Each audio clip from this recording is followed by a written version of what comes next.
Alright everyone, it's time for my Thor Love and Thunder spoiler review! I loved Ragnarok, and I might have said this on the channel before, but Ragnarok was like the first full Marvel film, or any film really, that my dad sat through and he didn't fall asleep. So, to me, that's a huge achievement, and Thor is his favourite Marvel character. So, me and him were very excited for this film. And he stayed awake for this one as well, and he laughed, and he still loved this one as well, which was amazing. And I loved this one as well. I'm going to go on the minor, maybe the people on the least side. I actually really like this film, and I think it's better than Ragnarok. I definitely feel like it's much shorter. So, we're going to start off with scene 1, because scene 1 to me is shocking. Now, a lot of people on YouTube have been going, oh, Taika overused comedy in certain bits. Well, in some emotional bits, well, I don't think he did. The opening scene wasn't played as a joke. I was very sad, because I just felt so bad for Gore losing his daughter, and then his begging to that god, and then him just completely shattering because he's lost his daughter. He has no eternal gift. He's the last of his kind. He was a slave. And then he snaps. I thought that scene was amazing, and it wasn't overshadowed by comedy at all. Gore didn't kill a lot of villains. Not villains, gods, which I was kind of sad about, because he's Gore the God Butcher, and he was criminally underused in this film. And then his acting kind of went.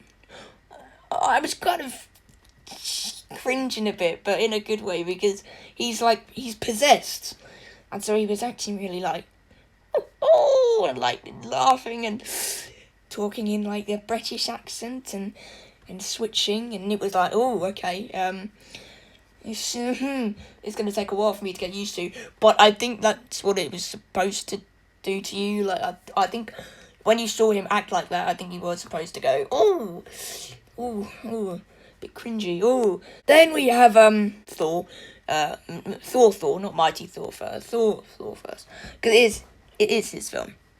So, he's as stupid as ever. I just love how this film opened and how it ended for him. I think it's perfect, because start of the film, Hemsworth's Thor is on a journey of self-discovery, and he's trying to find out who he is and what he wants to do with his life, because he's old. He's scared that if he gets attached to anyone, he will lose them. That's seen at the start of the film with the Guardians, and then he meets Jane, rekindles his relationship with Jane, then he's in a good place again. And then they have this really sweet moment that's not like a comedy, no sign of it, where Jane Foster goes, you better come back to me. And he's like, I will. And he's going, don't pick up that damn hammer, because that is making you get worse. Do you not want me to come with you? No, but if there's a chance, he says, of us being together, can't lose that. So in the end, she doesn't listen to him, and when she comes to that final battle, Thor's face, and he just goes, Jane. She comes, she messes up, getting better, and they kill her, and then he's just broken, and he's crying, and then Gore, he brings his daughter back, and Mighty Thor goes, no, Thor will take care of her. And he agrees. And he finally has something worth fighting for. He's found his purpose. He's a father. And he will train her, love her as his own. And then that end scene just gives me goosebumps, where he goes, I love you, sweetie. And she's going, love you, Uncle Thor. And then Korg in the background goes, they're simply known as Love and Thunder. Boom, and then Sweet Child of Mine. Oh my, absolutely perfect. Valkyrie was very underused as well. I didn't think she'd be underused, but she was. She was only like 10 minutes of the film. I think she had like an injury where she nearly died.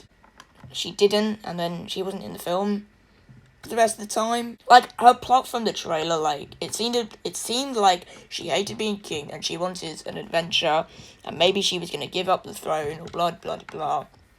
Maybe give it to Jane, and that she wants more adventures. But no, none of that. Korg, man. I love Korg. I can't get enough of Korg. Especially when Thor goes to my old ex-girlfriend, and Korg goes very confidently, Jodie Foster, Jane Foster, says Thor.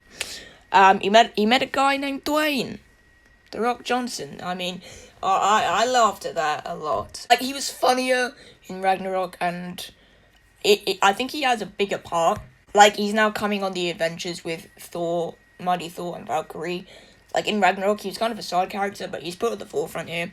But Meek doesn't come along. Meek's in the film for 2 seconds. But when Korg died, I cried. My dad sat bolt upright in his seat. His eyes nearly popped out.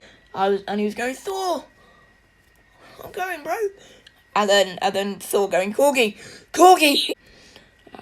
But Korg was hilarious. I loved Korg, as always. Whatever Korg does, I will love. And then when he's opening the film, a.k.a. Thor, a.k.a. the God of Thunder, a.k.a. Thor Odin's son, a.k.a. my best friend, a.k.a. an original Avenger, a.k.a. that was great. Russell Crowe in this film. Russell Crowe looks shocking. Like, he's kind of let himself go, and I didn't really care for Zeus a lot. Like, he didn't really bring anything to the role. They had to draw a 6-pack on his costume, but like, he put on this accent. I do not visualize Zeus with an accent like this, but I don't know, the god plot. Yeah, we only really saw Zeus. They had a joke about a dumpling god, which was funny. He had like the anime eyes. But yeah, Russell Crowe, like, he could have been in it or out of it, and I wouldn't have cared. They do introduce Hercules though, but Hercules is skinnier, or the actor is skinnier than Chris Hemsworth. So you got this massive Thor, and Hercules is supposed to be, strength, all about strength. And Thor looks buffer than him, and I'm like, oh my god, you're very skinny for Hercules, but he'll probably bulk up, but I don't know, it's going to be hard to beat Chris Hemsworth. The costumes were very bright, which I liked the costume in certain bits, but in other bits of the film, it looked fake and cheap. I like that Thor treats his hammers as real people, which is funny. It was so funny when Thor was going, come to daddy, with Mjolnir, and then Stormbreaker slides in and he's going, hey, I was just calling you. That was very funny. I love the addition of Axel, Heimdall's son.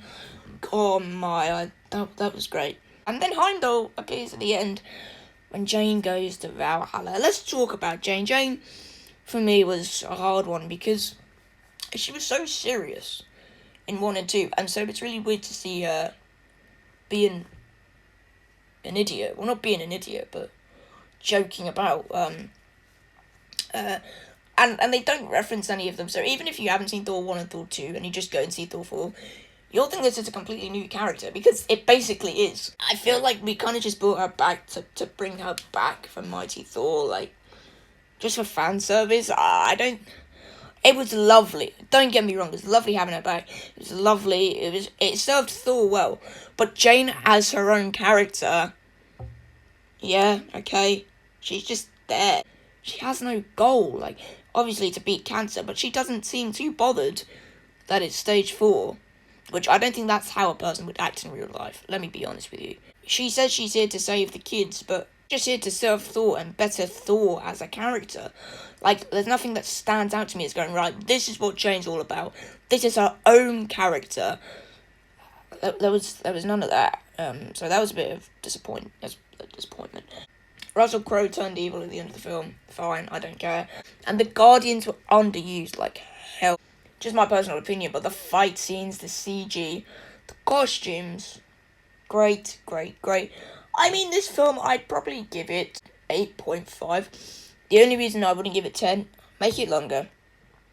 Give Jane a character arc of her own and use gore more. But, guys, that was a very long review of Thor. Thor Love and Thunder. I hope you guys enjoyed.